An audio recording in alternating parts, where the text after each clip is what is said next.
Well, Nell, congratulations on the film, which is your first feature film and the first time you've played a lead in a Yes. feature film. So you don't do things by halves, do you? No, no, never.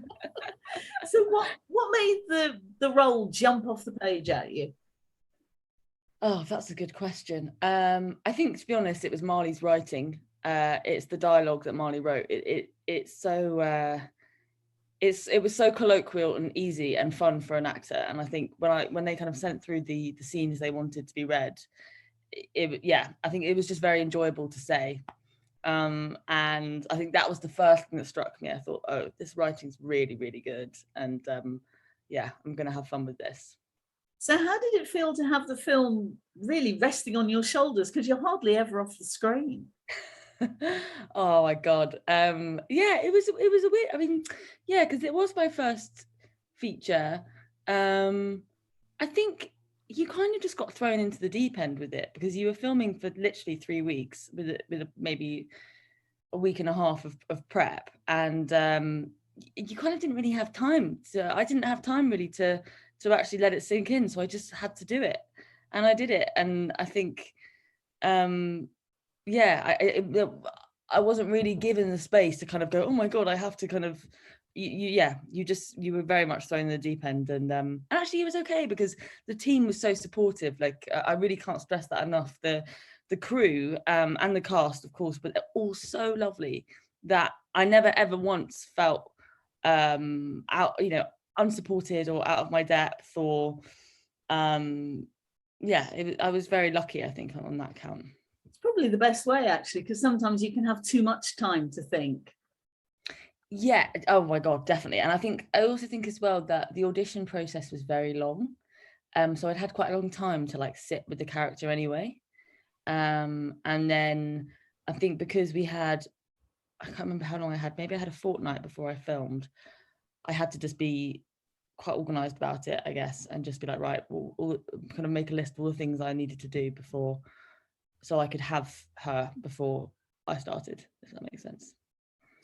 And your character, AJ, she's not the easiest of people, but then, she's a 17-year-old, so it probably sort of goes with the territory. Were you able to draw on any of your experiences as a teenager for the part, dare I ask? Yeah, massively. I mean, of course, yes. I think the intensity of feeling and the kind of the mood swings, in a way, do you know what I mean? Like, I think all the things that AJ, this kind of storm of emotions that she goes through, and these very intense feelings she has about people and situations, I think I could absolutely relate to. And yeah, massively. I think that's probably what helped me. And she does have a very distinct look with that hat and the sunglasses. Did you have any input into the way that she looked? Well, in the script, Marley was very specific about what AJ looks like. So in the script it says that she cuts her hair herself. So not really. We sort of sent through a few photos to each other. So Marley's like, oh, I quite like her hair to be like this, and I'd be like, okay, cool, I've just found this image, and I think, and actually at the end we sort of settled for this kind of, we found this picture online, and it was of a girl, and she had this kind of like bowl cut kind of thing. So it was like a kind of mixture. I think Marley was very specific, but also she wasn't like, you have to be like this, and that's it, that's the end of it. She was quite open to ideas, and Amy Thompson, who's the costume designer, was brilliant, and we did a big session where we just like looked for clothes, and we went to lots of vintage shops, and we sort of tried to see what worked and what didn't, and yeah, so I felt like I had quite a lot of freedom, actually. So did you get to keep any of the clothes afterwards? Did you want to? I did, actually. So there's a pair of jeans that AJ is never out of, which is a pair of Levi's, which I chose with Amy in a vintage shop. And the thing with Levi's, I think, as well, is that they don't look good a lot of the time because they're very kind of tailor-made to fit the kind of person. And I found these jeans and I was like, oh my God, I've never had any jeans like this ever in my life. And so when we finished filming, I was like, I bought them off the set because I was like, they're mine. These can't be anyone else's. I wear them all the time. They're in my wardrobe right now. So you can't let go of a pair of jeans like that once you found them. Absolutely No, exactly. not. You can't. Like, they're a pair of perfect Levi's and they're perfect for me, and I'll never find another pair. So that's it. Oh, that's it. They're there forever, even They're if they fall apart. Yeah, exactly. Now, Jo Hartley plays your mom, and you've got this wonderful chemistry on screen. I wondered how you went about creating that, because it's always there, even when you're bickering like crazy. And we actually get to see that in that scene towards the end where you sat on the beach. So how did you go about creating that? Well, I think the first thing to say is that Jo Hartley is a very generous actor.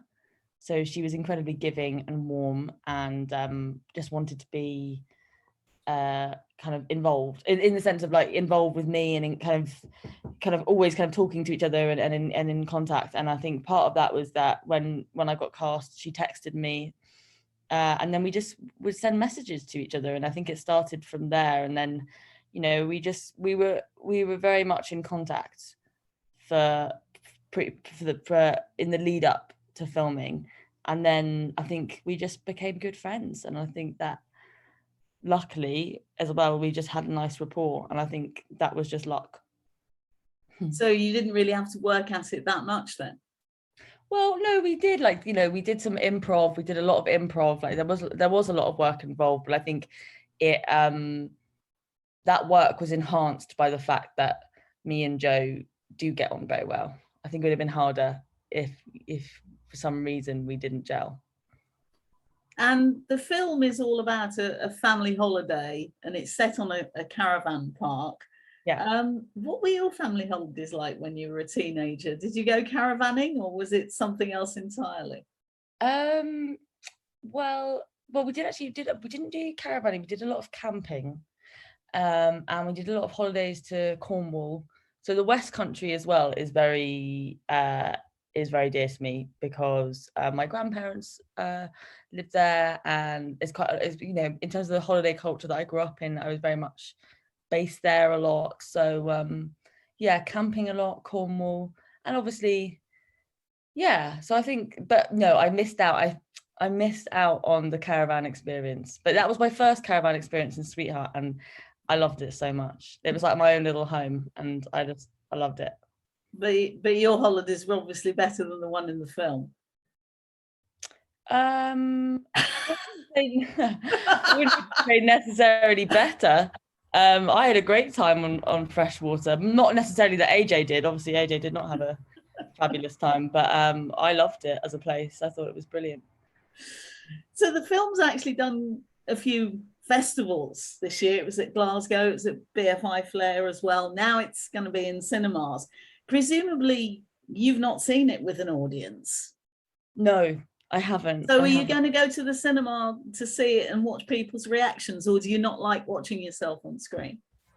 That's a good question. Well, we have a screening on the 13th of September. So I will be going to that, and my family are coming to that. So I'm really excited to see it with my friends and family. Yeah, I think I haven't had that experience before, actually. It's a good question, because I haven't even really thought about that. But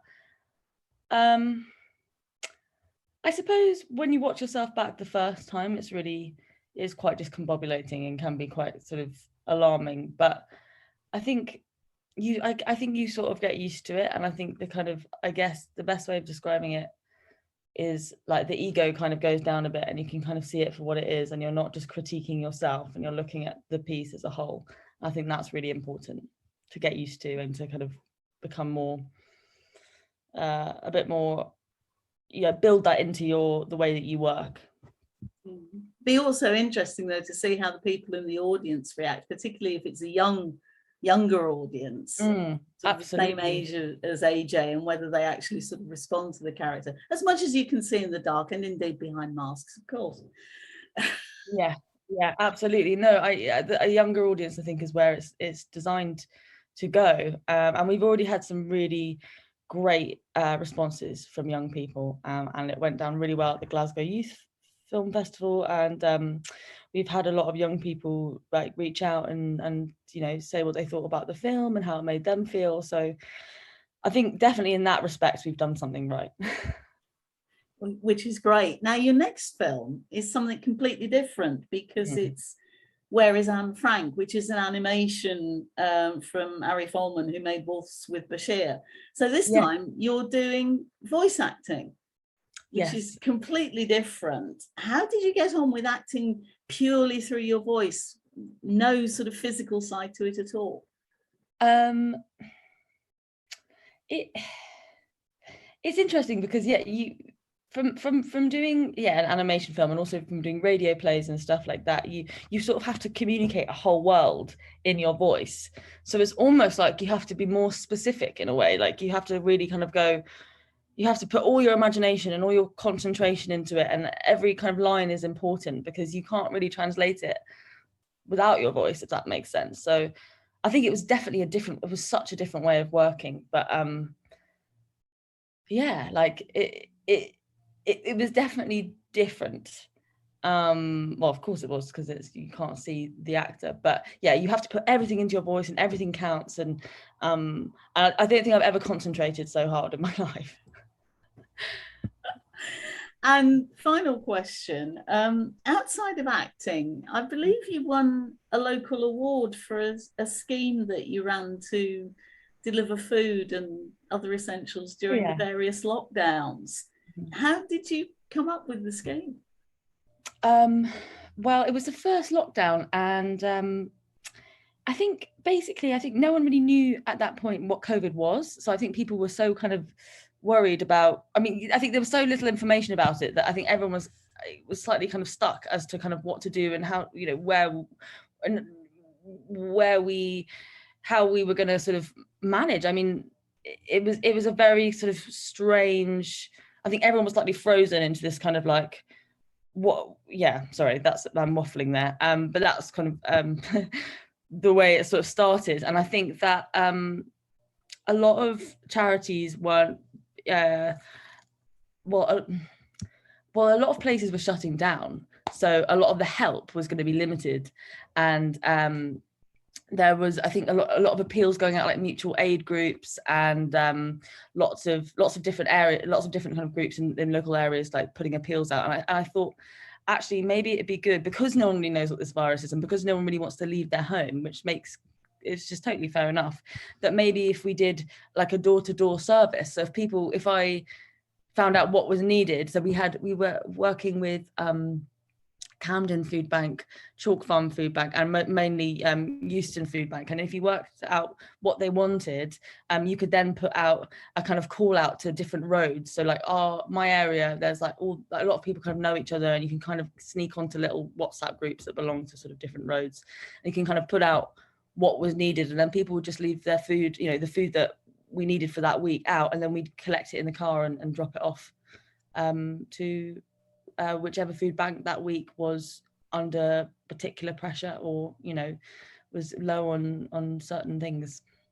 Which is a terrific thing to do. How does it feel to be recognised by your community in that way? Don't know, like I think but also I think it was everyone. I think me and my wonderful stepdad John, he did it with me, so he picked stuff up, all the food up with me, but it was actually it was so many people that were involved that I think it was it obviously feels nice, but it's like it was such a joint effort. It doesn't really feel like me, if that makes sense. It feels like a lot of people. Well, congratulations on it, and like I say, congratulations on Sweetheart as well, which I thoroughly enjoyed, and I hope loads of people do as well. So thank you. Thank you for your time.